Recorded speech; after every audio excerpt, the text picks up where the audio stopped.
Carnage is one of the most heartless, vicious, and terrifying villains around, which is probably why we all love him so much. Welcome back, Nerd Squad. It's me, Amanda. Today we'll be admiring Carnage, but from a safe distance, by taking a closer look at some of his alternates as we count down the top 10 alternate versions of Carnage. Which villain do you find the most terrifying?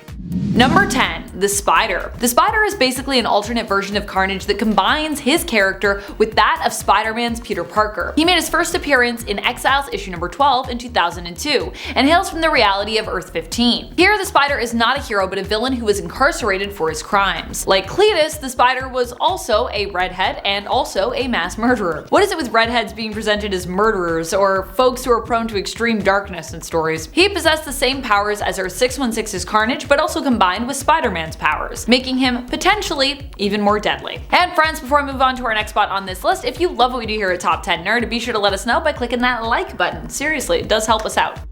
Number 9. Avengers Alliance. When it comes to the Carnage from Avengers Alliance, there are quite a few people that love this version of Carnage. Really, he's pretty much still the same old classic Cletus Cassidy, but I think the design and artwork here is what puts people over the moon for him in the game, or in the game that used to exist. Also, I think most people just miss the days of the Avengers Alliance game, since that game is no longer active. In the game, Carnage was firmly established as being more powerful as both Venom and Spider-Man, and even the two of them combined. While Avengers Alliance is no longer available to play after being shut down in 2016, Marvel Strike Force is available and is also a turn-based strategy game with its own Carnage, if you are one of the folks who missed the Alliance days. Honestly, it sounds like Marvel Strike Force is basically like what replaced it.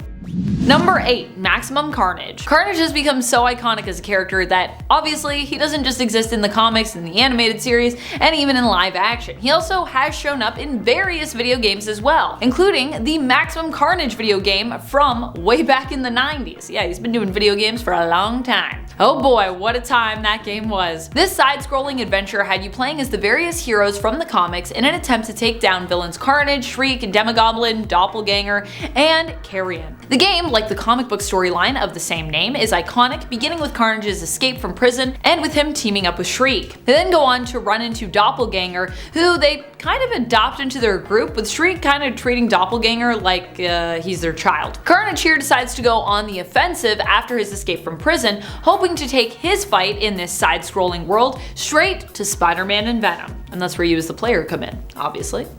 Number 7. Let There Be Carnage. Was Woody Harrelson a weird choice in terms of the casting of Cletus Cassidy? A little bit. But was there potential there? Most definitely. Woody Harrelson is one of those performers where I generally tend to really enjoy his performances, and I think he does unhinged characters pretty well, honestly. So there was a lot of potential when it came to him taking on the role in Sony's sequel to Venom, Let There Be Carnage. Also, Andy Serkis directing, I thought that would be a good time. Unfortunately, that film just, in my opinion, was not very good. The corny elements were just too overwhelming for me to really enjoy it, although I do still think it had some value in terms of just like pure, raw entertainment. If you want to be entertained, it'll probably do that for you. I think it's always hard when you're bringing a character like Carnage to live action though, because it makes everything that he is so much more real. It's hard for you to connect with someone like Cletus, so you either have to make him the best bad guy around and make him really, really terrible and unrelatable, which is usually done really well in the comics, I'd say, or you have to build some kind of bridge for the audience to connect with him, which honestly, good luck in that regard, and I do think the movie kind of tries to do that a little bit, and it's a disservice, I think, a little. Still, it was cool to see the attempt, and I did like some of the stuff that they did with him in terms of the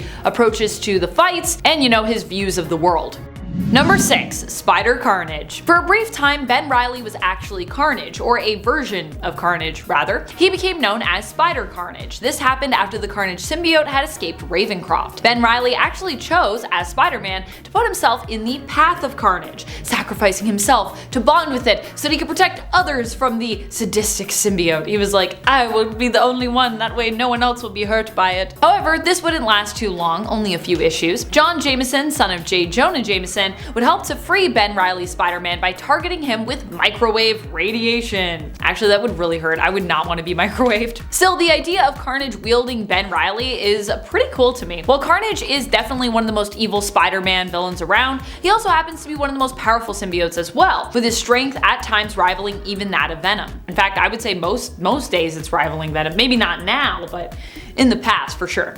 Number 5. Carnage 1602. This version of Carnage hails from the reality of Earth 311. What is Earth 311? Well, it is considered to be the comic book home of the 1602 reality. If you aren't familiar with 1602, let me get you up to speed. In this reality, many of the classic heroes and villains we know and love from the present day in the Marvel comic book continuity were sent back in time to come to prominence instead during the year 1602. This was done as part of Kilgrave, the Purple Man's plot to remove Captain America in another timeline where Kilgrave basically became president of the United States. He was like, look, I don't want to deal with Captain America, so rather than killing him and making him a martyr, Kilgrave decided to displace him in time. So instead, heroes like Captain America, Doctor Strange, Nick Fury, Spider-Man, and Black Widow existed way before they would normally back in the past. The version of Carnage that exists there was Canis Cassidy, who claimed to be possessed by a demon. He wouldn't appear in the standard 1602 series, but instead was introduced in an alternate reality story featured in Amazing Spider-Man issue number 1 from 2015. Number 4. Aunt May. Yep, there is an alternate version of both Aunt May and Carnage combined together out there. This version of Aunt May is sadly a lot more evil than her usual self. Or maybe not so sadly if you are into an idea of an evil Aunt May. She appears in the 2019 Spider-Verse comic where she faces off against Spider-Man and Miles Morales. Spider-Man, who is the spider-themed hero of Reality 3123, is forced to channel the power of all her heroic alternates across the multiverse in order to defeat this version of Carnage. So while she might be Aunt May, that doesn't mean she is any less ruthless or horrifying than, say, the Cletus Cassidy of Earth 616. Number 3. Spider-Man/Batman. One of the craziest appearances of Carnage has to come from the crossover comic Spider-Man/Batman. If you're wondering how these two heroes from two completely different publishers managed to get together in a comic book, the answer pretty much is amalgam. This is around that time, and DC and Marvel were doing a bunch of cool crossover things. Back in the day, Marvel and their distinguished competition were actually a lot more willing to team up if it meant telling cool stories by teaming up cool characters who you'd otherwise never see meet each other. I'm sure the money they made from these crossovers also didn't hurt either. In the Spider-Man/Batman team up, Cletus ends up seemingly being cured, but has the chip that essentially cured him disabled by his symbiote, returning him back to Carnage. Once free, Carnage kidnaps Joker and basically does the same for him, because he was also, cured, proposing that the two of them should team up. Doesn't work out too great, but it's a pretty wild team up idea. Number 2. Carnage Cosmic. There was a time when Carnage actually ended up going cosmic in terms of his power source and level. The Carnage symbiote at one point jumped ship to Norrin Radd, one of the heralds of Galactus. While in the main continuity the bond between them did not last, there is a what-if comic that imagines what could have happened had the bond between them remained. In the end, in this alternate reality, in order to prevent Carnage from having too much power and control over him, because Silver Surfer was struggling, he ended up regaining control temporarily and used that time to hurl himself along with Carnage into the sun, sacrificing himself. However, apparently that wasn't actually the end, as somehow the two of them survived, reappearing again in the 2013 comic Longshot Saves the Marvel Universe issue number 3, which I didn't even know was a thing, but apparently it is, and now I'm curious and I kinda wanna read it. This happened probably thanks to Silver Surfer's powers and not Carnage, who, is pretty susceptible to fire damage. But maybe the power cosmic somehow saved them. Number 1. Grendel Symbiote. While this is still technically Cletus Cassidy as Carnage, some may consider the Grendel Symbiote to be a different version of Carnage altogether, since the Carnage symbiote itself at this point in the story is kind of dead and gone. And honestly, so is Cletus. He basically is a corpse that was revived and put inside a symbiote so he could be brought back to life. And I guess maybe if there's a little bit of blood left in him, Carnage could come back through that.